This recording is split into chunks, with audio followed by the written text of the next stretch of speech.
kuniwezesha kukutana hapa siku hii ya leo, ikiwa ni ziara yangu nadhani ya pili kwa mwaka huu katika wilaya hii ya Kibiti. Tulipofanya maamuzi ndani ya serikali wapi tupeleke sherehe za wiki ya afya, niliamua kuichagua Kibiti kwa sababu kubwa kabisa. Ninatambua nchi yetu ni kubwa,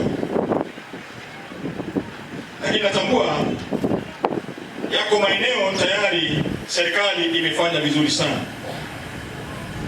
lakini natambua yako maeneo bado tuna kazi kubwa ya kufanya. Yako maeneo sekta ya afya bado tuna kazi kubwa ya kufanya mbele yetu.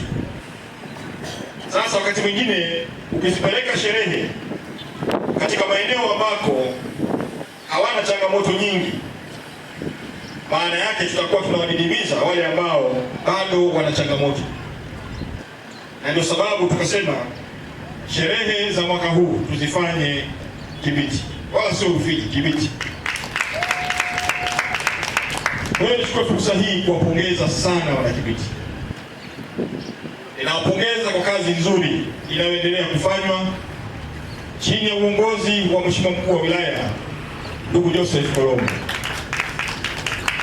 Lakini nawapongeze baraza la madiwani, mwenyekiti pamoja na timu ya madiwani kwa kuendelea kushikamana na kuifanya kazi hii ya wananchi.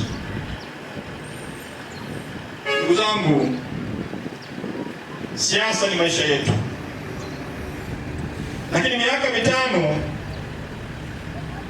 ni mingi katika mahusiano, lakini si mingi katika maendeleo. Miaka mitano ni mingi katika mahusiano, lakini si miaka mingi katika maendeleo. Tunapomaliza uchaguzi, tunajipanga kutekeleza ilani ya uchaguzi tulioinadi wakati wa kampeni. Ili tutekeleze ilani vyema,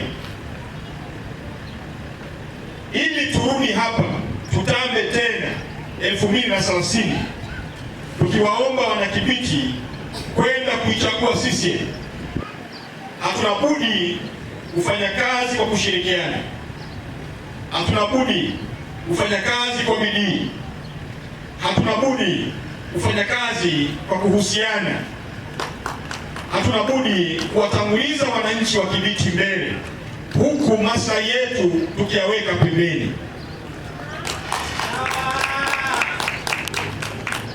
Ninyi wana Kibiti, tuna kila sababu ya kuachana na siasa ambazo hazina mwisho.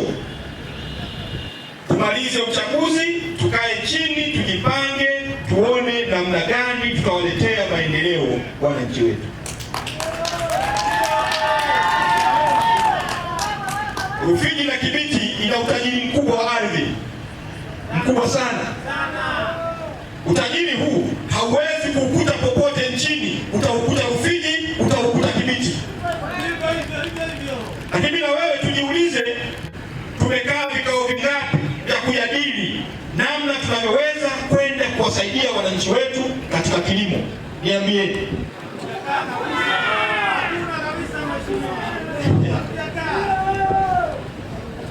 Mkuranga imejaa, viwanda vimejaa.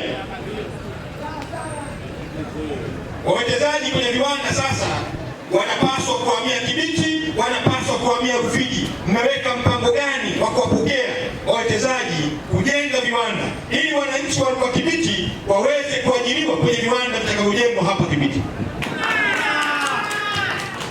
Sasa haya ndio tunayopaswa kwenda kuyajadili kwenye vikao vyetu.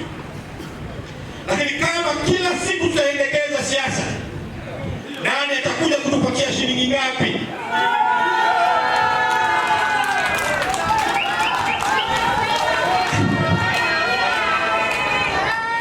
Na kama ninyi viongozi wa chama na ninyi inashiriki, basi hapo kuna changamoto.